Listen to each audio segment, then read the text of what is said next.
Hello, everybody, and welcome again to another episode of the Fifth Quarter Sportscast. I am Jared Judy, and you can hear my buddy in the background with all that clanging around is Todd Corley. I have to assume he's making friends with 1800 again. What are you drinking over there? Never leave your wingman. 1800 tequila. Smooth. Effective. Just like peanut butter? Yeah, exactly. It is, it's the Jif Creamy of the alcohol world. If you say so. All right, so while he's over there grooving, we can start off by breaking down some Week 4 NFL action. There were some barn burners and then some... Week 4. Well, episode 4, Week 5. Week 5. W-E-A-K, Week 5. Yes. If you're starting with Thursday night. Exactly, yeah. We've had some barn burners this week and some snooze fests. Thursday night football. Listen, if you like soccer... What's the deal? If you like soccer, you had a great time. There was more fucking kicking, duck, duck, goose. I think there might be more scoring in Put your kids to bed. There might be more scoring in these baseball playoff games than there are in these Thursday night games. Like, honestly, I looked up halfway through this Colts-Indianapolis game, and I'm like, this has got to be almost over. And I look up, and I'm like, are you kidding me? There's still, 9 minutes left in the third quarter. Just end it already. And then the fact that it went to overtime, I'm like, oh, God, no. Not more. You know what I love more than 6 field goals in a game? 7. 7 field goals. That's right. Thank you. Do you know what I like more than 7 field goals in a game? No touchdowns to go with them. Yeah. I like my field goals neat. How many? No ice. I don't know. How many times does Russell Wilson have to throw it at 4th and 1 on the goal line before he realizes that maybe we should switch it up and maybe run the ball? I did like the fact that it came out that he had an injury with his shoulder, and it's like, well, maybe that's because he missed Hamler wide open. He had a knee-jerk reaction, and it blew his shoulder out. Just run the ball. I don't get it. It's not that hard. Just run the ball. But speaking of these Thursday night fireworks of games, we got another one coming up, and man, I don't know about you, but I'm in the edge of my seat in anticipation. I just can't wait to see David Montgomery wearing those slick orange Thursday night unis. That's them in Washington. Boy, I can't wait. It's gonna be orange. I can't wait to see how many field goals goes in that game. It's great. Maybe it's the color of Carson Wentz's hair. It's the color of the Bears helmets. It's going to be fantastic. What's the over-under right now? I didn't even look for Justin 37, Field. Oh, I was going to say 37 and a half. No, Justin Field completion yardages. What's... Take the under. Is it take the under. 20? I don't even know what it is. Take the under. If it's fucking 12 yards, take the under. I was going to say, is it 25? Is he going to have more rushing yards or passing yards as a quarterback? I don't know. I'll put the game on in the background and hopefully I take a nap. I don't care about that game at all. You're going to love it. Yeah. I'll find something else to do. No, not at all. As McAfee used to call Wentz, Carl Two Sprains. Carl Two Sprains. I get to see a guy who fumbles and throws picks left and right versus a guy who has no offensive line. So, yeah, that should be a great game. Can't wait. McAfee. Interesting. Yeah. Coming for you, Pat. I don't think he knows. You've forgotten. I don't think he knows that yet. He's going to. All right, moving on to kind of piggyback off of that, the Packers game. They go up 17-3, and then they decide, let's just keep throwing it instead of putting it in the hot hands. Aaron Jones, A.J. Dillon, it's working. Instead of just, keep running, let's go ahead and just keep throwing incompletions, throwing darts down the field, let the guys drop the ball. And then when it comes down to crunch time, let's go ahead and just throw it 2 times right into the same side of the field, right into the defensive line's hands. Maybe, I don't know, try something different. It's not working. I didn't realize that Rodgers was taking tips and hints off of Russell Wilson in the end zone, in the goal, in the red zone. I didn't realize they were sharing playbooks. I know you're trying to bait me into saying that the Giants are going to the Super Bowl, but I've already said on multiple episodes who's going from the NFC, and it's not the Giants. The only thing I also stand by. Listen, the end of that game. Okay, Runyon was running. It's BS. It's a BS whistle blow. Runyon wasn't down. Nobody was stopping that man. How funny would that have been if he scored the game-winning touchdown? He would have if those soccer refs hadn't blown the whistle. I guess it would have been the game-tying touchdown because they were down by 7 at that point. Yeah. The thing I can't figure out in that is why we keep doing the same thing over and over and over and over. And the stuff that works, we get away from that. Like, I haven't seen... Mason Crosby kick more than 2 field goals a game. I agree, Jared. We need to get Mason Crosby. It's number 2. We need to get him the ball more. Take that page out of Russell Wilson's book and do more kicking.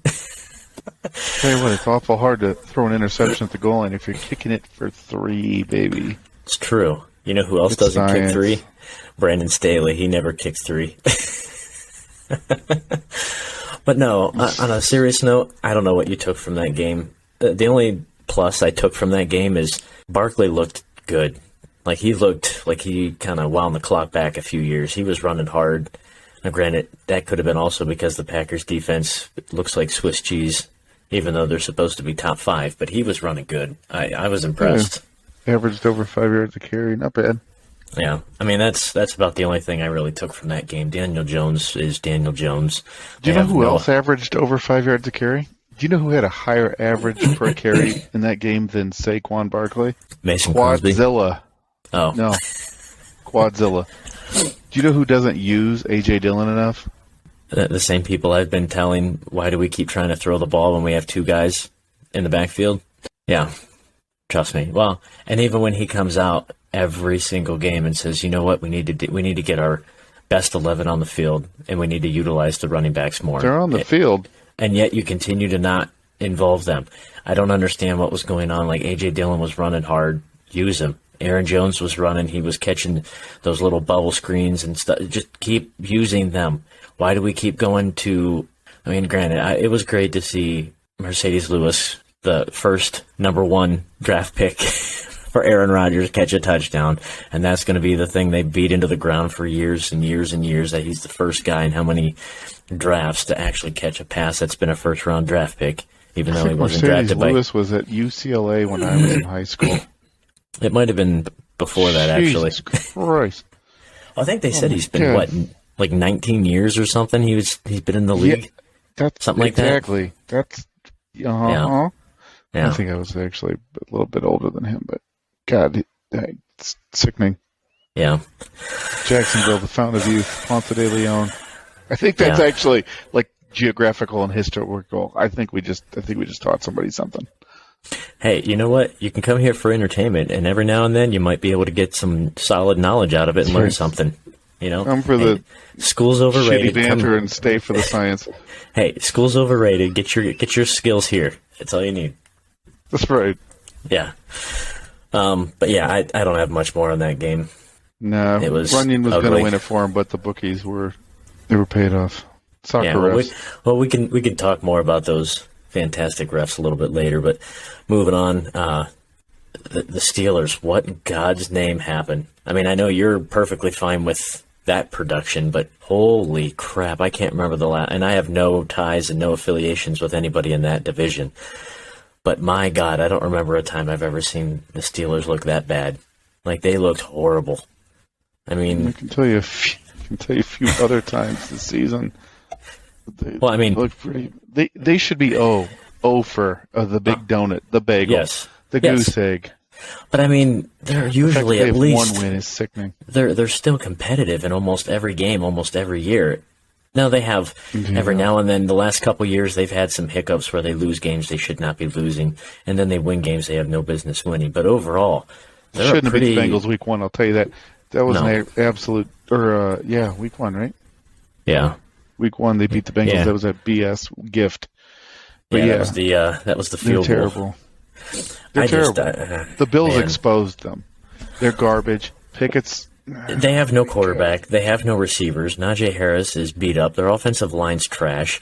Their defense is a shell. Like, they're literally right now with Watt out, their defense is made up of Minkah Fitzpatrick. It's Minkah Fitzpatrick and a bag of Fritos. Not even the good chili cheese ones either. Like the shitty base model Fritos. Yeah, it's Minkah Fitzpatrick and a bag of chips. And that's it. I mean, they have nobody. And yet they're still trotting them out there. Like, I don't know. But I didn't realize, I mean, I didn't watch that game, but I was kind of just flipping back and forth and got some stats and whatever. And because I think that was the same time as, what game was it? I don't know. I don't remember. I was watching another game. But I flipped over at one point, and then I heard them talking at halftime at the stats. And Josh Allen, holy shit, 348 yards and 4 touchdowns in just the first half alone. Like, if that was a game for 4 quarters, that's phenomenal. That's like Pro Bowl status right there. But the fact that he had that in one half, now, is that saying that the Bills are just that damn good or that the Steelers are that damn bad? I think it's a little bit of both. But, my God, it's like they exposed Pittsburgh, and you don't see that too often when a team finally finds a weakness and then just puts the pedal down. They keep letting these teams hang around for whatever reason. I don't know. I loved finally seeing somebody, almost like a Belichick team back in the the early 2000s, find something, expose it, and then just put the throttle down and just go. Like, that was awesome. I kind of wish I would have watched that game. But it was refreshing. Oh, believe me, it was on Red Zone channel quite often, especially since this guy's got a side bet with Gabe Davis season-long touchdowns. Well, given the fact of how much scoring and how many highlights there were, I have to imagine they probably took up most of the Red Zone time slot. But nonstop. I did see most of them were pretty good length touchdowns. I mean, I think the first one was like an 80 or 90 something yard, like right off the rip. Yeah, Gabe right Davis off the rip. Had a 98er. Yeah, right off the rip. Is that the one where he tried to rip it out of Fitzpatrick's hands, or was that a different one? That was a different one. Yeah. Yeah, they showed that one continuously. I saw that a lot. But that was nice. The other thing I saw, and I know obviously you could care less if they have anything. But as far as the Steelers go, it seems like obviously they've turned the page already on Trubisky, which, being a Packers fan, I saw that coming a mile away. Like, let's be honest, it's Trubisky. We knew that wasn't the answer. But what do you think about Pickett? Like, do you think he's got some promise in him? Do you think he's actually could be a serviceable quarterback? I mean, obviously he's raw and he's been thrown into a shit situation with no offensive line and no weapons. But I will say he's got some attitude. I mean, he was getting knocked around out there, and he was probably not the smartest idea, turning around trying to fight back with some defensive linemen, but he seems like he's got that leadership quality. Now, whether he has the talent to match it, I don't know. It's hard to tell right now, but I think he's at least a serviceable guy. He's the best they have right now, I think. Yeah, I know him coming out of... It's a cool story, him coming from Pitt, playing for the Panthers. I don't know. I don't think he's going to be the guy. I mean, it was a down quarterback class to begin with. He was the best of the worst. Yeah. He's got a little bit of fight in him, but so did somebody else that I'm not going to mention down in Carolina. Swagger only gets you so far. It's cool being the best of the worst, but it's not going to win you any games. The dude threw 52 passes this past week. I mean, dear God. Well, and the thing is, too, I mean, you can have the swagger and the attitude and all that, but, I mean, let's be honest.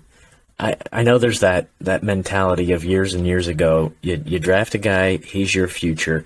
You leave him sit and learn. But that's not the case anymore. They just throw him out there because they need production now. And these guys, they almost get gun-shy from the very beginning because they're thrown into a situation like a Joe Burrow where they're running for their lives week 1 of their rookie year, and they don't have any time to learn on the fly. Like, it's you sink or swim from week 1. So I almost kind of wonder if he's going to get almost kind of ran into the ground that early, just in the fact that he's got no offense. He's got no offensive line. He's got nothing.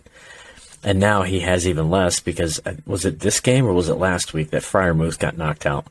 I don't know. Must have been this one because he only had 2 targets. So or 2 catches. I'm sorry, 2 catches. So now you're even without a check down safety valve as a tight end who's a reliable tight end. So you literally have nothing. Like, I don't know what you're supposed to do. Everybody's pretty high on Pickens. Everybody seems to like Pickens. We'll see. But the thing is, if he's your only go-to guy, he's also still a rookie. So you got nobody taking that pressure off. He's going to get double coverage if they know that. And is a rookie good enough to beat that double coverage that consistently? I don't know. I guess we'll see, because he's going to have to be, because God knows Chase Claypool isn't doing a damn thing. Yeah, I mean, let's face it, the Steelers aren't making the playoffs this year, so we'll see. Future, who knows? 2022, no, they're done. Their season's over. I don't even think they're going to end. I don't even think they're going to end up with a winning record this year. I don't. Probably not. I hope not, because Tomlin doesn't deserve it. I think that Tomlin's with big eyes. That Tomlin stat that's going to get ended. I think. I don't think it's going to continue. What you got next on the 5 for 5 here, buddy? Well, why don't we discuss your favorite guy, Maker Bayfield? Oh God, yes. So he what was it? Was it an ankle sprain? Is that what they diagnosed it with? I think it was probably his pride that was bruised. But yeah, the walking boot looked better, played better on camera. Well, not only that, but is that a athletic performance enhancing advantage? Because now he's taller, he should be able to see over the lineman, right? Just give him a little boost. He did it wrong. He did it just like everything else he's done in his professional career. He's done half-assed. When you're out there playing Halo till 7:00 in the morning. Hey, no, we're not talking about Kyler Murray. One team at a time. Yeah, or me in nursing school. God, this guy. Listen, you know what he needs to do? He needs to put on 2 of them. That way he can actually see up to the shoulder pads of his offensive lineman. He just needs to get some smaller stilts. Just get some stilts. God. Some drywall stilts. He'd be all right. I love it. I love the fact that he's being exposed. Like it wasn't Cleveland. Oh no, trust me, it wasn't Cleveland. It's a professional jump. Let's put it this way: Cleveland may have been part of the problem, but God knows he was not the answer. That was not the problem. But my God, that Panthers. I don't think Cleveland was any of the problem. I'm going to take some issue with that. I call BS. Of course you would. Of course you would. You know, they have how many years where they go 0-16? No, that's Baker. He wasn't doing that. Goddamn. Are you kidding? Oh, my God. He won more games in 1 year than the Browns did in the 7 before that combined. That's not a stat I would patronize. That's what I'm saying. That wasn't the problem. God, he had the talent. Baker's just yet another name on that long list of names on that jersey. It's got a tail now. God, they retired it. Yeah, well, they had to retire it because people were tripping on it. It was so long. Baker needs to retire. So what? The Panthers haven't been relevant since Steve Smith was playing. My God, that team has turned into a dumpster real fast. Real fast. Matt Rule gone. Defensive coordinator. Or was it defense or offense? One of the coordinators. I can't remember who. I know Matt Rule got shit canned. One of the coordinators he brought in also went with him. I can't remember which one it was, but he's out. Baker Mayfield's hurt. Hopefully the offensive coordinator. Is it the second string quarterbacks also hurt? They're talking about P.J. Walker playing, but because Sam Darnold might come back. I don't think it's this week. Sam Darnold will come back next week. Yeah, I was going to say, they're on their third string quarterback. And I love the interview. P.J. Walker did real well on the XFL. Well, I mean, the bar's pretty low at Carolina right now, so as long as you complete half your passes, you're looking better than the previous. I love how they interviewed, the receivers and DJ Moore. And it was like, you guys getting, open. The receivers aren't the problem. It's the guy that can't see the receivers to get the ball there. That's the problem. DJ Moore. Oh, poor guy. Yeah. You got Christian McCaffrey and you can't. Oh, my God. Well, and the sad part is. You got your head coach fired owning, the number one athlete. Raw athleticism, number one in the NFL. You've got DJ Moore, who's an absolute stud. Jesus and he's not Christ. being used. He's not being Robbie used. Anderson, who everybody else made him look good. He's got except for speed. Baker. Well, and the thing Looks is, like it's Coolio, funny. but Is rest in peace. the if you had Coolio on your bingo card, go ahead and put a marker there. But no, I mean, let's be honest. I think this is the longest consecutive season I remember seeing Christian McCaffrey healthy. And is that because he's not being utilized, or because they just don't know how to? I don't know. Like for the first time, he's actually healthy for 5 weeks in a row, and he's completely irrelevant. Real life, fantasy wise, like everywhere, he's just useless. I don't, and it's not even because of his own doing. It's because of the guys calling the shots at the top. I don't know. That team's a dumpster. They make the expansion team that came in the same year, Jacksonville, look like a gold mine right now, which is pretty hard to do considering where they were at last year. Carolina being like a fire sale. Yeah, I mean, Trade them. Do you blame them? Rid of them. If I was a guy there, Nope. I'd be like, "Hey, I'll pay you to let me leave. Like, get me out of here. Yeah, let me terrible. salvage the rest of my season." I know I've been seeing reports of everybody and their mother. Oh, the Packers, the Bears, the Broncos, the Patriots. Everybody's in ties with picking up DJ Moore. And if they let DJ Moore go, obviously it would be awesome and very beneficial for DJ Moore to go somewhere else right now. But if they let him go, they might as well pack it up. I mean, they have nobody. I mean, you got nothing. Pack it up. Go for the first round pick at this point. Not one of the teams I picked for the NFC, by the way. I don't think you're alone on that. I don't think too many did. Besides maybe Baker. But, yeah. What else you got over there? I know you had a few things jotted down. I'm ready to dress as sloppy when I jot them. Oh, yeah. We got it talks about the fantasy stud. But the Saints. Yeah, we could save him for a little bit later. What about your Monday night with Kelsey? Yeah. The other guy somebody voted for. It's cool when you catch 4 passes for a total of 8 yards and they just happen to be touchdowns. When you're in the red zone. I'm going to hit the guy who's like 6'5" against DBs who are 5'8". That's absolutely fantastic. Okay. If it wasn't the fact that he went to Cleveland Heights, or like high school, and he's from fucking Lakewood or Eastlake or Westlake or whatever the hell 216 bullshit that I don't care about. If he wasn't a local guy, I really wouldn't care. If his nickname wasn't Zeus, even though he shaved all his hair and he looks a little bit like a bitch now, that'd be something else. But that's cool. I'm really glad that a local kid caught 5 passes for 6 yards and 4 touchdowns. That's impressive. I mean, I was say also this. playing against him in my one fantasy league. Oh, and he needed 19 points to beat me, and I lost. So I'm a little bitter about that. Also, I don't like the Chiefs. I don't like Mahomes. I don't like the fact. I don't know. You might want not to ask me about Monday Night Football. Well, I'll put it this way. Let's be honest. I was going against him, but he could have scored 0 points, and I still would have lost because my team was straight up garbage this week. But regardless, I did think it was funny because usually when you go down the rundown in our league, we go through Yahoo and you can read the synopsis and the predictions and the overview of like a player. And I always have to laugh when they're like, "Oh, this person's really touchdown dependent." You're really banking on the fact that they're going to get in the end zone because they don't have enough targets.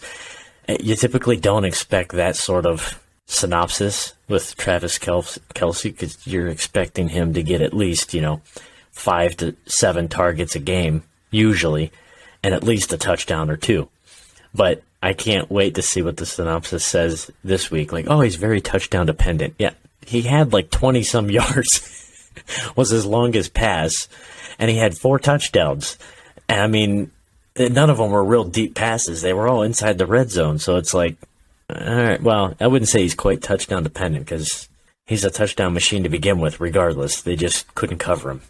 But I will say that's pretty impressive, though. 4 touchdowns in one game, and yet the fact that the defense knew that's who they were throwing to, and they still couldn't stop it. Like, that's maybe put I don't know, 9 guys on Kelce. Yards.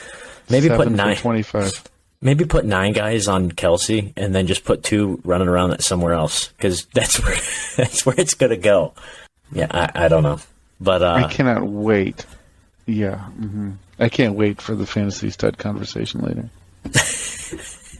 well, we'll get there soon enough. But staying with that game, you hear the latest with the little meltdown. Davante Adams, he gave a little push, and now the guy's running around with a neck brace on. Oh, damages and concussion and, whatever. Yeah, of course. Of course you're going to throw the word concussion around the week that Tua, knocked his head off. Of course, because, the NFL now is taking concussions very serious. Like, get out of the way. The game's over. That's an exit. Get out of the way. In fairness, that photographer took a lot better hit than Brady did, than Tua's second hit. Where was the flag? Where was the flag on that one? Flag came down from Roger Goodell, and the oh my God, what was it? Where the hell were they playing? Kansas City. Yeah. The KCPD came down with it on that. We threw a flag on that with that charge, that misdemeanor. I don't know, man. I get it, the emotion. I guarantee his helmet. He was real grumpy. I guarantee do you blame him? Hunter Renfrow just ran over in the last play of the game. I swear to God, he looked right at him too. I watched that replay probably like 7 times. Dude, they looked right. He looked at him. He's like, actually, it looked like Davante Adams. Like, no man, fuck this white boy. Bam, pow, pow. Yeah. You're not going to run into me. I'm taking over. But that just made me laugh because Davante's been so marketed as the most crisp route runner in the league. And then for the game to end like that. Both of them. Hunter Renfrow's supposedly like this fantastic route runner. For the game to end like that, it was like, what did I just see? Is this a flag football game? What just happened here? It was so good. It was like Bad News Bears. So I'm like, good. I don't even understand. That was it was like watching Little Giants out there. I said go left. Why'd you go right? Just the way God wanted it. It was fantastic. But I don't know. He was at Green Bay for, 8, 9 years, 7 years, something like that. I have never seen that miscommunication ever happen in any game he ever played with, even when he was a rookie. Now, granted, towards the end of his career, he was the guy, so nobody was running around him. But, I was like, are you kidding me? That's how the game ended? That was the last play? Like, you gotta bring Gruden back. That's the problem, is they're missing John Gruden. Yeah, maybe he could send an email of encouragement to Davante, boost his spirits a little. You got anything else on that agenda, or you want to run into the next point of how good these refs are? We need a word from our sponsor. Well, I don't know who your sponsor is on your end. I assume it's 1800, but I'm drinking a little North High over here, pumpkin hand. Todd just left. He needed a refill. This next part of the conversation, I feel like, is probably going to tip a few. It's probably going to push a few buttons. So I think he's probably going to need a refill here. But these refs, I with the rough and the passer stuff, I can't believe how inconsistent it is. Like, this is just absurd. And the thing that's even more irritating is the lack of consistency. It's not even that they're flagging it for non-rough in the passer plays, but they're very inconsistent. Like, you see the one play with they throw the flag with Derek Carr getting gingerly taken down, and Chris Jones lands on his own hand and pops the ball out, and that's a flag. But then the very next series, Patrick Mahomes gets flipped on his head, and that's no flag. I just don't. The inconsistency thing is very, very irritating. Like, don't even get me started on Tom Brady. Like, Tom Brady is ridiculous. Like, I don't understand what they saw. Like, how is that a flag? Like, I don't know. That's just me. I don't get it. We'll wait for Todd here. He had to go get a refill. There you are. What's up, buddy? I was looking everywhere for you. Well, I wasn't by the fridge. So, with these refs, like, my God, it's not even the issue of them throwing flags for this roughing the passer bullshit. It's the fact that they're so damn inconsistent that's driving me nuts. You got the Tom Brady one, which the only thing he didn't do, aside from giving him a glass of milk, putting a pillow down, and, reading him a bedtime story, I don't know what else he's supposed to do. And the fact that that dictated the ending of that game is very, very irritating. And I don't even care about the Falcons. But the fact that that call blew that game, essentially, because that was a third down play, is ridiculous. And then you go to the following week, and you have that bullshit with Derek Carr, who Chris Jones basically did the exact same thing, aside from, dropping him on top of him. He braced. He knocked the ball out. He came down with the ball, and I forget who it was where I first saw it, but somebody on Twitter said that's the first time I think I've ever seen a rough in the passer where the passer didn't have the ball. The defensive guy actually had the ball, and he got called for rough in the passer. And then I feel like it was that next series or the series after, the same exact hit in Kansas City happened to Patrick Mahomes. No flag. Like, I don't get it. If you're going to be overly cautious, then throw a goddamn flag on every single play. If you're not, then don't do it. Like, clearly the people out there don't know. The objectiveness is getting out of control. Like, it's ridiculous. They used to do the same things, though. They used to do the same things with Roethlisberger. He would take the same hits, and they never threw a flag. They do the same things with Mike Vick. Any of those, either bigger, athletic, or whatever, scrambling quarterbacks, they never threw. Now it's just ridiculous. Like now, it just blows my mind. I'll defend Troy Aikman's comment about put dresses on him. I want to defend Joe Buck. I know that's his girlfriend or vice versa. I don't know who wears the dress in that relationship. Speaking of those, but Buck wears the dress. Yeah, I know he does. Although he was delightful on Celebrity Watch Party during COVID. If you have the chance to tune into that, Well, and the thing.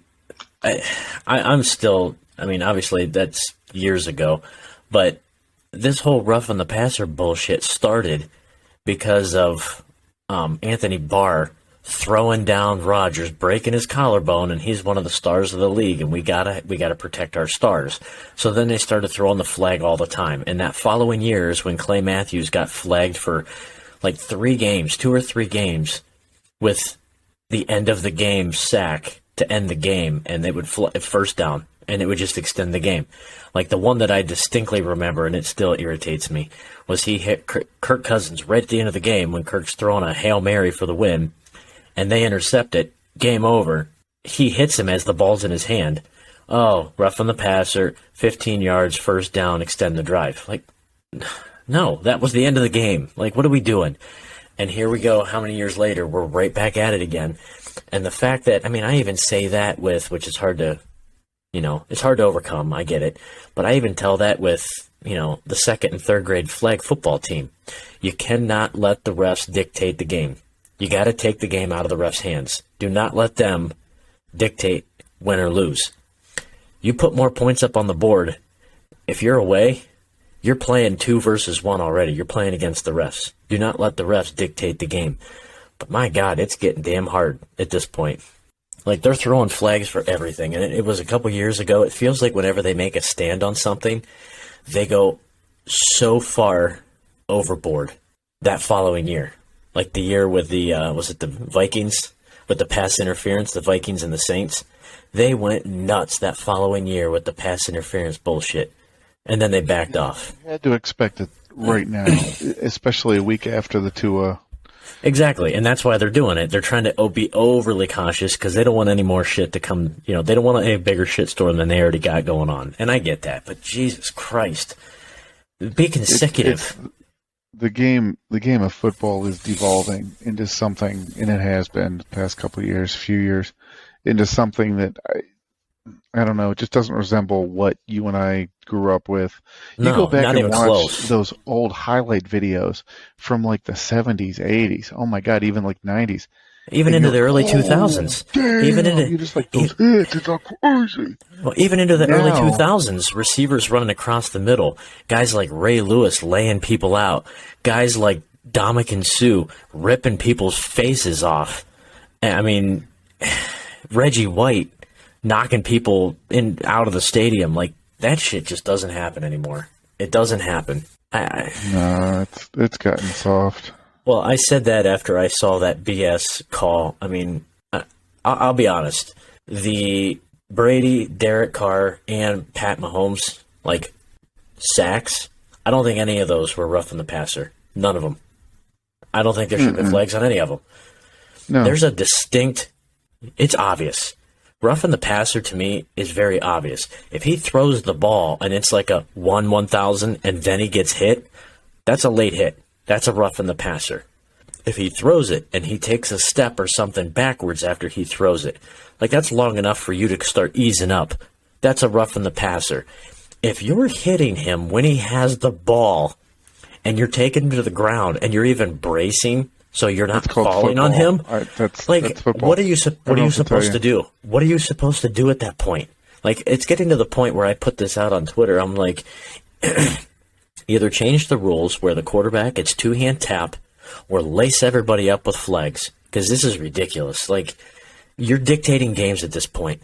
Like, guys have, I don't know everybody's contracts, obviously, nor do I care, but that Falcons guy, let's just say he's a rookie and he's got incentives built into his, contract.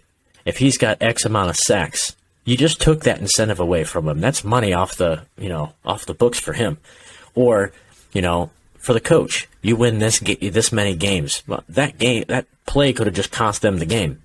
Like, there's so many things riding on all these indecisions of these refs, and there's nobody held accountable. I just don't understand it. I don't get it. A little kick there? I think it's the eighth one that really hits you. I mean, I know that these, not to beat a dead horse, and we'll move on, but as far as these refs, I know they're not full-time employees. They're not full-time salaried staff like a lot of these coaches and players and all that. But there needs to be some sort of incentive to get the calls right. Like, hey, if you screw it up, we're going to start fining you. But the problem is, the league's never going to go back on their self. They're never going to contradict a ref. They're never going to do that, because then it's going to make them look like fools.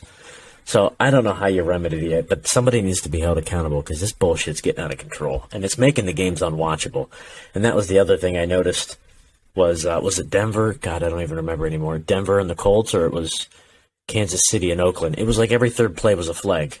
Like, that game took forever. I'm like, oh my God, quit throwing fucking flags. Let them play. Unless somebody's punching. That's why they're worried about. The league's in an interesting position where they want to protect the talent, because everybody knows quarterbacks. It's offensive driven. Everybody loves high scoring. So you got to protect the quarterbacks. I get that. But then people want, like, the reviews of roughing the passer, which would only prolong the game, which in itself would, oh my God, turn into a European football. I think one of two things could happen. I think if they review those calls, I think they would be more likely to get them correct, in the sense that they could have more eyes. They could have more eyes on them. They could take more subjectivity out of it. But then people are going to start bitching, because for as often as they're throwing these roughing the passer calls now, I mean, my God, you're going to extend the game by an hour. I mean, just because people keep throwing flags left and right. I don't see a problem with it. In fact, I only see profit in it, because True. never take advantage of never fail to take advantage of a crisis. You throw more flags. More concessions. They're throwing a lot of flags anyway, so they don't even have to throw more flags. Christ. But if they're reviewing more, guess what? That's more commercials. That's more marketing. That's more revenue. That's what it's all about anyway.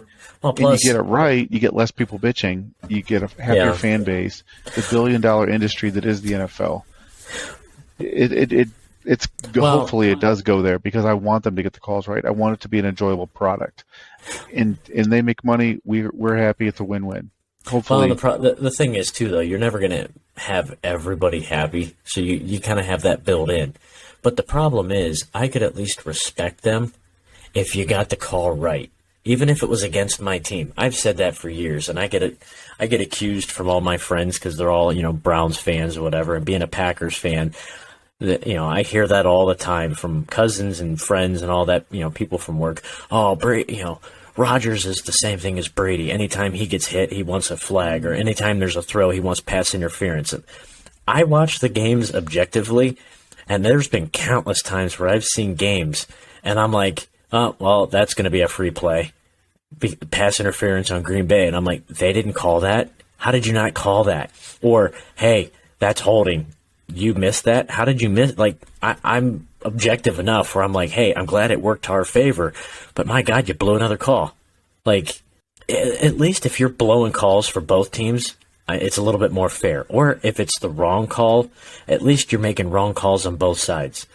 But the fact that you start making all these calls, and that's why Brady has the reputation he does. And even now that he's in Tampa, I know that's been a discussion.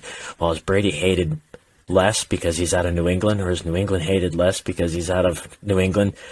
No, people still hate Brady because very seldom do any of the calls go against Brady.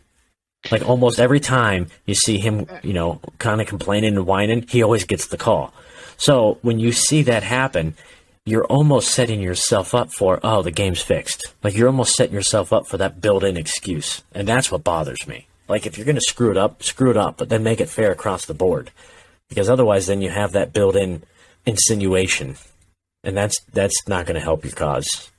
Yeah, I don't know. The calls thing, that's across every sport, though. They do that. They did it with Jordan. They did. If you're like a basketball superstar, you're going to be allowed to push off. You're going to get a foul here or there. Baseball, they're going to make you, they'll tighten up your strike zone if you're like a stud hitter. Well, and the thing too is, they do it across all sports. So you have to expect it to an extent. Yeah. But when it like permeates into every single game, and they're calling these BS flags that are determining the outcome of a game, that's where I've got an issue with it. Plus, they're pussifying it so much, and I don't know. They're protecting the quarterbacks. I don't know. I don't like it. I don't want anybody out there clotheslined. I don't want WWE meets the NFL either. But there has to be a happy medium here. And the thing that irritates me now is you're almost gaming the system as a player to an extent, because these guys know all you got to do is throw a ball and tell me to run a 35-yard route and throw the ball at 30 yards. So that way I run my 35-yard route and I have to come back, and then the defender is impeding my route, and then I just throw my hands up and now it looks like it's pass interference. So teams with, I don't want to say less talent, but there's teams out there that tend to work the system, and they're not even working to get that play. They're working for the flag because they know and I equate that to the flop in the NBA. 100%. That's what I was getting at. These guys now aren't even playing to get the plays off, to make the highlights, to move down the field. They're just moving and pulling stuff out of the hat to get the flags. And the refs are aiding it. That's the problem. Yeah, that sort of comes full circle, though, because, and I think that's what the underlying issue is with the NFL. I think they're worried about that, because if you don't protect those studs at QB, you're going to get a lot of those noodle arm quarterbacks who aren't able to produce the points or produce the throws where they need to be. You're going to start losing fans. The whole product suffers. So I get it. Like they're in a sort of a shitty position where they got to protect the talent, but they're doing it to such a degree now that they're overcorrecting. Right. They're causing more of a problem. Well, and I think that I've always wondered why they don't do that. When it comes to balls that are like 5 yards, 8 yards way above the receiver's head, and even when the receiver jumps, it's not a catchable ball. They tend not to throw the flag for pass interference because it's not even a catchable ball. So why aren't they doing that when these receivers turn around and have to run 10 yards back because Justin Fields can't throw a 25-yard pass? He only throws a 25-yard pass, but the receivers are running 35 yards, and then the receivers run too deep. Whether they're running the right route and it's a communication error, or whether they're just trying to get the flag, like, why can't they start taking that into consideration as, hey, that's not a catchable ball. We're not throwing the flag on pass interference because even if that receiver was there's no way he's catching it. Like, why can't that be taken into consideration as well? Because I think that would be, I don't want to say that some of those calls are, dictating games. I don't really know. But I think a lot of those games, those type of plays, give teams to extend drives. I don't know. I think there's teams out there that are gaming the system, and they're playing the loophole game versus just playing the game. And that's just strategy within the strategy, I guess. I don't know.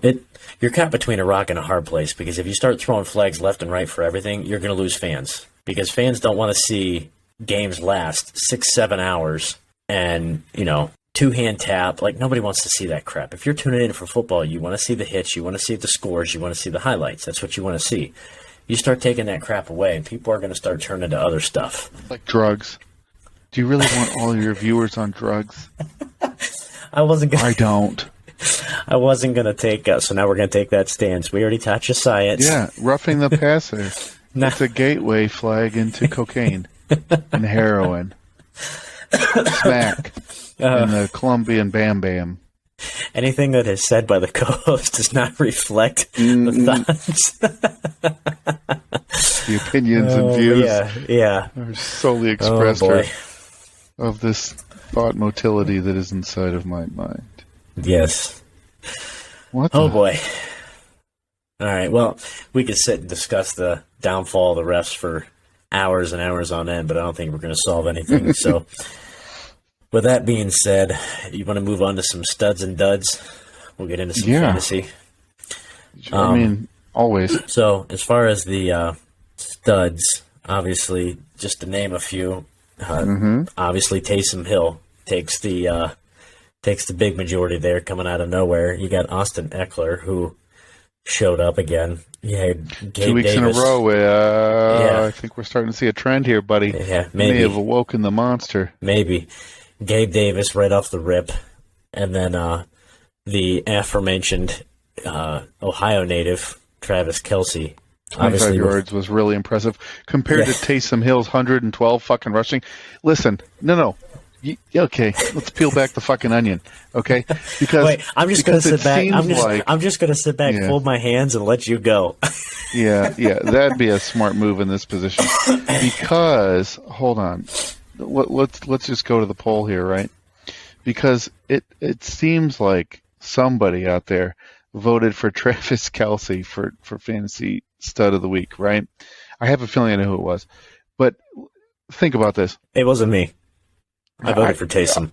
You've got to be goddamn kidding me! It wasn't you. I would have bet any money that it was you. No, it wasn't. I looked at the yardage and the fact that Taysom Hill was so hit or miss, and it's a dart throw. The fact that he put up that production, and Kelce puts up a similar production on a fairly regular basis, I went with Taysom Hill hands down. Dude, Travis Kelce, 25 yards. 25 yards receiving, right? I'll give them the 4 touchdowns. Oh, that's fantastic. Oh, they're in the red zone. Gee, I wonder who they're going to go to. Do you think it's number 87? No, I think it's number 87. But there's other weapons, right? But see, and if you're going to make the argument there that, well, if they're in the red zone, the ball's probably going to go to Travis Kelce. They couldn't stop him. Well, shit. Anytime number 7's in the ball game for New Orleans, who the hell do you think's going to get the ball? Especially in the red zone. I don't care if he's at quarterback, even though they lift him at tight end, whatever. That's just weird in itself. He could be water boy. He could be water boy, and somehow he'll run in there last second and catch the jet sweep and go for a 6. The way I looked at it when I voted, Taysom Hill was an anomaly. He hadn't done that before last week or the week before or anything. Austin Eckler just did it last week. Gabe Davis is a pretty established receiver in that offense, and Travis Kelce is one of the numerous weapons on that offense. Taysom Hill's the odd man out, so that's why I went with that. There's this little thing I like to call fantasy points. Okay? This is the fantasy anytime goddamn stud of the week. I don't care what you call it. But it's the fantasy stud of the week, right? So your number 1 is points. Okay? Well, he trumped the rest of the 3 Heisman candidates there. Boom. He had the most points. He led the team. He led his own professional team in rushing. He ran for 3 touchdowns. He also happened to throw a pass in that game. God, what happened with that pass that he threw? Holy shit. It was laser accuracy. Boom. 22-yard touchdown. I think he had 158.3 quarterback rating, which is perfect. He ran for 3, threw for 1, led the team in rushing as a tight end. Air quote. I'm sorry, Travis Kelce. Maybe if you wouldn't have shaved off your hair and you wouldn't have trimmed your beard and you looked a little bit more like, I don't know, Zeus. maybe I would have given you a sympathy vote. Or maybe, I don't know if Travis Kelce would have thrown for 2 touchdowns. So with Then I that would being have given it said, to him. with that being said, who voted for Gabe Davis then? All right, good. Jesus Christ. Who owns Gabe Davis? Or who lost to Gabe Davis? That was my point. You know what? Honest to God, I can't go back and look at who voted. It may have been somebody who's a fan of the WNBA and happens to be following the hashtag Commissioner's Cup, because I don't know who the hell. Maybe it was somebody overseas in the London game. God, I hope so. Who votes for Gabe Davis? Good question. You know, I bet no, Adam's not on Twitter. Truthfully, I have no idea. Gabe, there's only one right answer. Like, honest to God, Sunday afternoon, the options were going to be, the 4 options were going to be Taysom Hill, Taysom Hill, and Gabe Davis. No, Eckler. Or was he an afternoon game? It may have been Gabe Davis. It may have been 3 Taysoms and 1 Gabe. But and it the fact matter. is, That's somebody one still wrong would've- answer. Somebody still would have voted for Gabe. And they would have been wrong. But with that being said, I think it's a unanimous decision. Flipping the table to go to the dud side. We got the Dolphins defense, which I can speak firsthand. They sucked. They got me like -2. The fact that I should have just not even started a defense and I would have gotten 2 points, that's all you need to know. Off your list, you had Dolphins defense, Tyler Conklin, T. Higgins, Dalton Schultz. I was just so privileged to have 2 of those 4 duds listed on my roster. I had the Dolphins defense, -2, and I had Conklin, who had 0 points because, we put up how many touchdowns and he couldn't seem to get involved in the mix. That's what I don't understand. The Jets scored 40 points that game. And he wasn't a part of any of it. Conklin accounted for literally 0 Oh, I know. of those points. It dumbfounds me. Like, you couldn't even manage to get, 80 yards? Like, really? Nothing? You got nothing. All right. Awful. I don't usually go with people that get injured. Typically, it's a quarterback who's getting a pseudo concussion because a spotter saw a tissue hit their helmet. But like T. Higgins, I mean, homeboy, dude, you knew your foot wasn't right. You got a bad wheel. You went out there. What were you doing playing? I mean, I give it to you. I give it to you going out there and, giving it the old college try. But I'd say giving it your all, but, I mean, come on. shit. Come on. Yeah, that wasn't even a fifth. That was nothing. No, that was. There's a reason he made the list. Let's just leave it at that. Yep. To finish up here, you want to run down the divisions? Oh, always. Just kind of see where we agree and disagree, since we're about a third of the way through the season. We'll start off with the AFC East. You got the Bills at 4-1, Jets, and then you get everyone else. Yeah, Jets, Dolphins 3-2, Patriots at 2-3. That stands without saying. Obviously, the Bills are the marquee team right there. But I think the biggest thing is the Jets and Dolphins are tied for second, and the Patriots. I mean, I don't know if that's just because of Mac Jones and lack of offense, but they look rough. And the fact that they're fourth in that division, I don't know that they'll finish fourth. I'm sure the Dolphins will find a way. I don't know. Obviously, I think we can both agree that the Bills are going to be hands down in that one. That seems to be a given. Yeah, no questions asked. It's the Bills world. We're all just living in it. Yeah. AFC North, you got the Ravens 3-2, Browns, Bengals 2-3, and the Steelers rounding up the tail of that at 1-4. I'm kind of shocked. I mean, honestly, I don't really pay attention to the AFC North that much, but for as much as everyone's been hyping up Lamar, he seemed like he came flying out of the gate, and it seemed like they've kind of struggled the last few weeks. The Bengals, I don't know, they sunk a ton of money into that offensive line. It doesn't look any better. And we've already discussed how bad the Steelers are. So, I mean, by default, I guess if you have Lamar Jackson, I guess you get a little bit of a bump. I don't know. With that Browns defense, if everyone's healthy, they look pretty damn good if they're all on the same page. And the fact that all you got to do if you're the Browns and your offense is, for whatever reason, teams can't figure it out. They can't figure it out in Green Bay. Give it to your best player, Aaron Jones, A.J. Dillon. The Browns haven't figured out Nick Chubb. Give it to Nick Chubb. And then when you don't know what to do after that, give it again to Nick Chubb. It's just, it's insane when you think about how easily Jacoby Brissett this last week. I don't know what you're doing. You're an NFL quarterback. An NFL quarterback. You're not a high school quarterback. You're a professional quarterback. You're in the red zone. You're in field goal range. If you're on the other side of the 50, you're in field goal range with Cade York. But, like, you're throwing the ball. You literally, all you have to do is hold on to the ball. You could throw it out of bounds. You could take a sack. It doesn't even matter. And you're in the game. You've got the W. I just don't understand. The Browns are, and you can say so close, woulda, shoulda, coulda. The Browns are just stupid, boneheaded, self-inflicted wounds away from being a 4-1 team. And it's every on year. one side of the coin. On one side of the coin. But then I was reading one of our fantasy league mates who tweeted, and he has a very good point about this. And at the time, I'm like, dude, your grammar's so fucking awful. Most of his tweets don't even make my grammar filters. But like this one said, you guys realize you're 158-yard field goal away from being a 1-4 football team, right? Oh, I saw that. And if you think about it, it's like I saw that, and I saw that, and I honestly was like, what did he mean by that? And I started thinking about it, and I was like, no, he's not wrong. You're a, like, honest to God, for like Browns, it's like a record long field goal. Which, when was the last time? I mean, even when they had Phil Dawson, maybe, but yeah. And that wasn't even length. That was just, he was the only guy scoring on that team. But like, when you think about it, I mean, it's not wrong. I mean, it shouldn't be that way. But when you think about it like that, I mean, it kind of puts things in perspective. Well, and I've said this, obviously, I'm not going to say I'm a Browns hater, but I'm definitely not a Browns fan by any means. And I'm not even going to act like I am, because I'm not.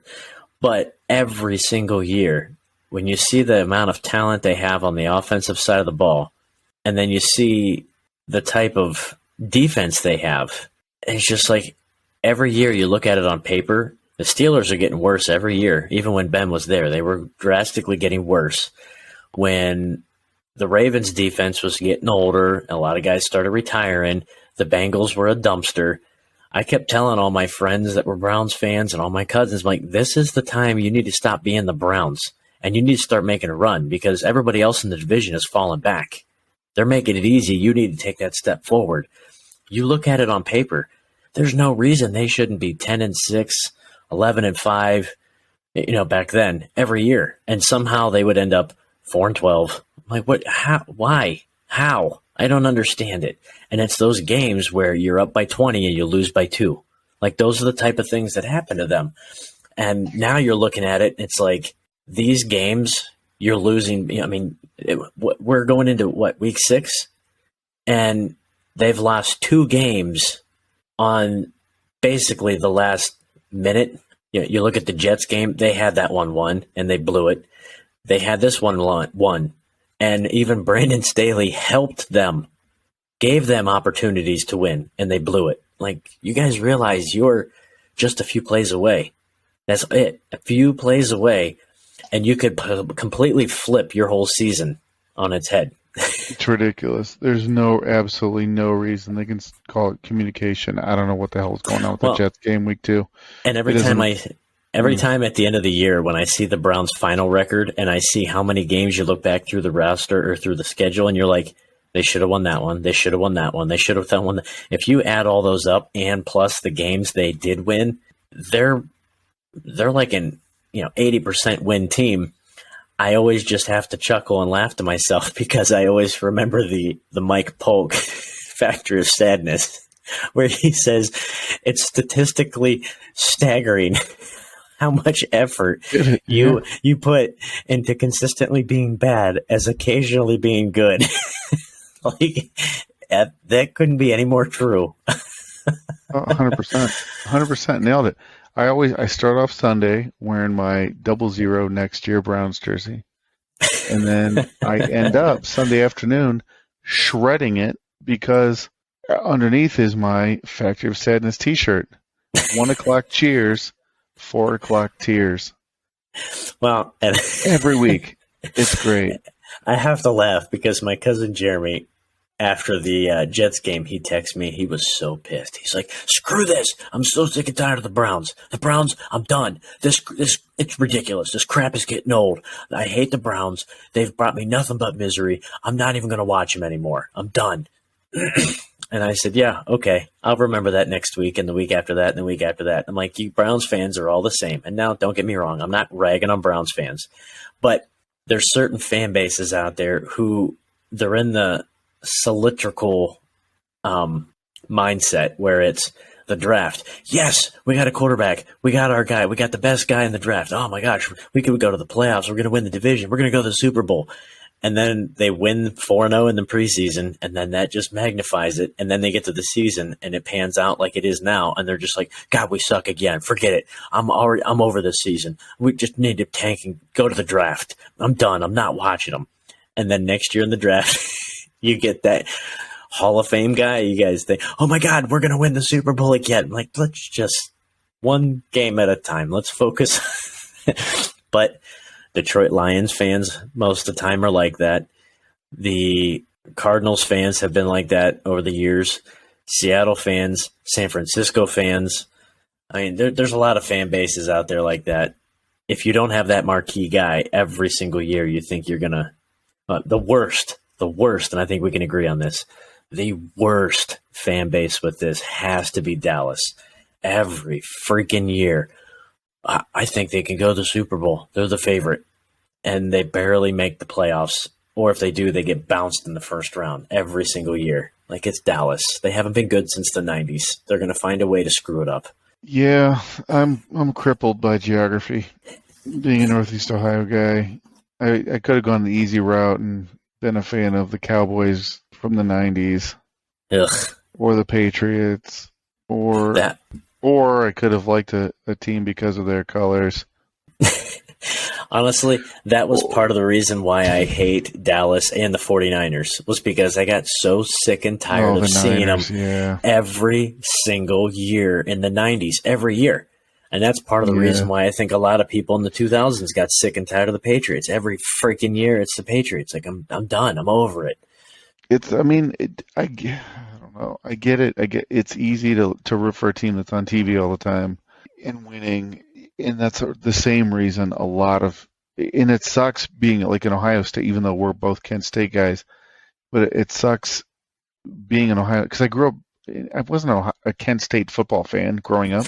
I didn't know Kent State had a football team. You never knew this. If you remember when we were at Kent State, not even Kent State students were Kent State fans. No.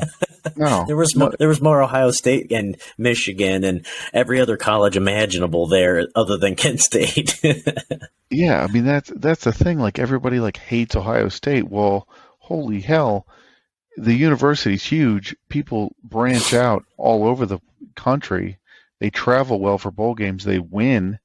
Everybody hates Ohio State because they're like, "Oh, you guys are just front." No, everyone hates. God, I grew up watching Ohio State. Everyone hates Ohio State for the same reason everybody hates Alabama and Nick Saban.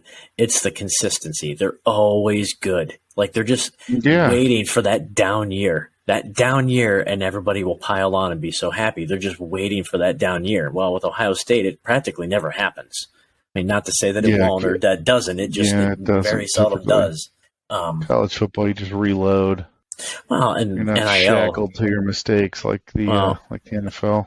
I mean, the NIL isn't going to hurt that either. I mean, being a big time, D1 FBS team, and then you look at, I mean, let's be honest, they're probably one, if not the only Big Ten team that's even relevant anyway. I mean, you got Michigan, they have the nostalgia stuff, but lately they haven't been all that great. A couple years they have, but Penn State's been bad for a while. They had a couple years ago, but for the most part, they haven't been good in a long time. Wisconsin was up and down. They had one or two good years. They've been pretty bad. Let's look at the rest of the Big Ten. I mean, Northwestern, Purdue, Illinois, Indiana. Iowa, good God. Iowa won the first season game 7-3, and they didn't score a touchdown. Like, come on. By default, Ohio State's going to run over those people. I mean, that's just, it is what it is. But, oh well. But to get back, Maryland, we might as well take Kansas in there too. Get all these basketball schools. Yeah, the NCAA conference alignment is. It's going to be interesting to see. The NCAA conference alignment is like the roughing the passer penalty of the NFL. It's completely absurd. It makes no sense, and there's absolutely nothing I can do about it. So I don't understand it, and it's completely different. It's different from when we were kids. Somebody make it make sense. Yeah, it's different from when we were kids, and I imagine within 5 years it's going to look even more different. But get back to the NFL here. You got the AFC South, Titans 3-2, Colts 2-1. You got to keep that one in there. Give them that half game earned. Jacksonville 2-3, Texans 1-3-1. Kind of surprised with the Titans at 3-2. Like I mean, don't get me wrong. Everything runs through Derrick Henry, but I don't know. The rest of that division I thought was going to be worse. They are worse. You just don't know it. You don't recognize it because they're trash. They're all trash. The Texans are trash. The Jacksonville Jaguars are trash, even though, I don't know, somehow they've scared a couple. I can't remember. Who the hell did they beat? They beat the Colts. They shut the Colts out 24-0 a couple weeks ago. Trust me, I know how bad the Colts are. I know how bad the Colts are. I got Jonathan Taylor, and let's be honest, he hadn't helped me much this year. The Colts are one of the worst teams in the NFL. I don't understand why. I don't understand why. Like, they put so much money into that offensive line. I thought they're like the highest paid offensive line, and yet somehow they're the worst. And then you got Matt Ryan, who's fumbling on every third play. Yeah, he's got like 10 or 11 fumbles in 5 weeks. Like, I don't even know how that's statistically mind blowing. That's impressive. And then you got the powerhouse, the AFC West. You got the Chiefs, the Chargers, Broncos, Raiders. I'm actually kind of shocked because I feel like the Raiders and the Browns have a lot in common. Like, the Raiders have been so close in a lot of their games. They just piss it away. Like, I mean, just Kansas City, they were up by how much? It was like 20-0 at one point. And granted, it's the Chiefs. And you let Travis Kelce catch 4 touchdown passes inside the 5. But you were up by 20 points and you lost by 1. Like, come on. Sort of sickening.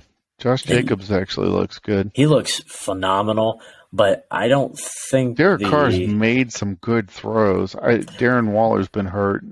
I don't think the Devontae Adams and Derek Carr experience has gone how they wanted and were expecting it to go. I don't think it ended. Connected, man. I'll tell you, I don't know. Yeah, but there was one game. There was one game. I think he only had 1 catch or 2 catches, and then the previous week he had like 12.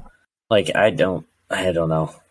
I don't know what to think of them. I thought they were going to be a lot better than what they were. I thought they were going to give a run for the Chiefs' money. Like, I thought that was going to be a closer battle, but the Chargers are the Chargers. They're going to find a way to screw themselves up. And the Broncos just plain suck. I don't honestly understand how the Broncos are better, statistically at least, record-wise, than the Chiefs. That's impressive to me. Let's switch into the NFC. You got the lone remaining undefeated team with the Eagles in the East. You got the Cowboys, Giants, and the Commanders. And the Eagles look good. I mean, I don't see too many flaws with the Eagles. Their defense looks phenomenal. Their offense, they're putting up points left and right. Jalen Hurts looks great running. He looks great passing. Their offensive line is solid. Like, I don't see too many. He does look good running, doesn't he? Yes, he does. Hurts is like running. Jalen Hurts running in the NFL is like Tom Cruise running in movies. It's like magical. You just look at it and you're just like, yeah. You're just dumbfounded. That's nice. But yeah, the Eagles, I didn't expect them to be that good, but they've squeezed out a few close ones. They almost got upset against was it Carolina this past week, but I mean, they look pretty good. Dallas, I think they're going to do Dallas things down the stretch, and I'm sure when Dak comes back, they're going to start tanking. Cooper Rush as Agree of to now. disagree. Cooper Rush. No. Cooper Rush is undefeated. You got that quarterback controversy. You got to leave your multi-million-dollar guy on the bench, right? The Eagles are going to fall. I think they'll lose a few. Cowboys are going to win the division. I don't know about that. Giants are they're gonna fall under. They're going to stay above the Red Commanders. The commies. Yeah, it's all garbage down there. There's nothing good going on in Washington. Washington's got sole possession of that final 4 spot for sure. They also win the division, and they'll get thumped in the first round. I don't know. I don't know if I said that in a previous podcast, but I know what I did say. I don't know. We'll talk about that in a minute once we hit the other divisions. I think the Eagles will win that division. I think it'll be close, but I think they'll squeeze it out. It's like saying Alabama's going to win the SEC. That's easy. That's easy. Come on. No, I'm not calling Arkansas here. I'm saying like fucking Georgia. Yeah. Like I think Dallas is good. I think that I gotta like Dallas. Once Dak gets back, Gallup's going to get going. You got Pollard. Pollard's going to show that he deserves to be the featured back. Dallas defense is tough. They look like absolute trash when Dak was there. Like week 1, they looked horrible. We'll see. Listen. We'll see. We'll put a pin in this. We should make a board bet. We'll put a pin in this and we'll revisit it later on once we see Dak come back.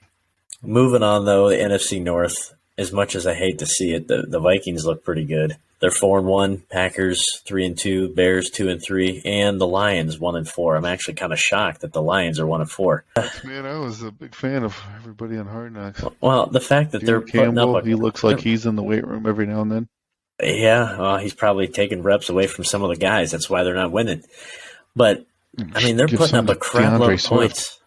They're putting up a crap load of points every week. They just can't seem to get over that hump. I solely believe that the Bears are going to be 4th place, and I think the Lions will move ahead of them. As far as the Packers and Vikings, hell, I don't know. I'd like to see the Packers win, obviously, but I think the Vikings are going to take it because if the Packers keep playing like they play, they're going to struggle down the stretch. Vikings look legit as long as Dalvin Cook can stay healthy and which isn't good. It's not going to happen. Cook's going to get hurt. Attached to his body. The thing that's most impressive with the Vikings that I see is Kirk Cousins doesn't look like the typical Kirk Cousins throwing bonehead plays. Do you know what I like about the Vikings nowadays? Jefferson looks phenomenal. He does look good. Do you know why he looks good aside from his athletic ability? The helmets and the jerseys match. Yeah, I guess with the Vikings, as long as Justin Jefferson looks good and he keeps playing the way he's playing, that concerns me. He looks good because his helmet matches his jersey. That's what I hear. The purples match. Do you know how hard it is to match purples? It's almost as hard to match blue, like navy blues. It's hard. The trials and tribulations of everyday life. It's important. I will say I anticipate Dalvin Cook getting hurt because that's just inevitable. But that defense is also playing pretty good. So, I mean, there's that. NFC South, Tampa Bay at 3-2. I mean, they're probably the worst 3-2 team. Like, they don't look good at all. Tom Brady looks nowhere near what he had in the past. You got the Saints at 2-3. You got the Falcons at 2-3. And you got the Baker Mayfields at 1-4, the Panthers, who have no coach, no coordinator, no quarterbacks, and no plan. I don't know. Every time I've seen Tom Brady this year, he just looks like he's struggling. Like he seems like it's harder for him to win games this year than it had been in the past. I don't know. That's just me. I don't watch a lot of Tom Brady games. I purposely try not to watch Tom Brady games. Gronk. Well, and for a couple games, safety blanket. There's no tight end. They don't. I couldn't tell you the last time they threw to a tight end. Well, for a while there, they had Godwin out. They had Gronk's gone. They had Mike Evans was suspended. I think Fournette was out for a game. So I mean, they had not a lot of weapons, but Fournette's leading the team in receptions. Fun fact. Well, and I saw a Twitter post. Leonard Fournette and his LSU shoulder pads. Purple and gold. I saw a Twitter post that showed like his production for this past week. And it was just like every time I saw him get the ball, most of the time it was receptions. They weren't runs. Yeah, he's got a decent amount of rushing too, but he's got like a Trent Richardsonian average on the ground rushing, which isn't sexy. Yeah. He's got more receiving touchdowns than he does rushing touchdowns. Science. Hey, it doesn't matter how you get in the end zone, just get there. That's what I would say. And to round off the NFC West, you got the Niners 3-2, Rams, Cardinals, and Seahawks all 2-3. Rams look like trash. Like Matt Stafford looks like Detroit, Matt Stafford. He does not look like last year's Stafford. The Cardinals. They're going to end up getting Odell Beckham Jr. back too, by the way. They kind of have to, because they don't. I mean, Matt Stafford can't throw to Cooper Kupp anymore this year for whatever reason. God love him for trying. Yeah, he tries, that's for sure. The Cardinals, I mean, Kyler Murray has the Baker Mayfield syndrome. I don't know. I don't know what to think of that offense. That offense is a shell too without Hopkins there. Yeah, it'll be interesting to see when he gets rolling. I don't know.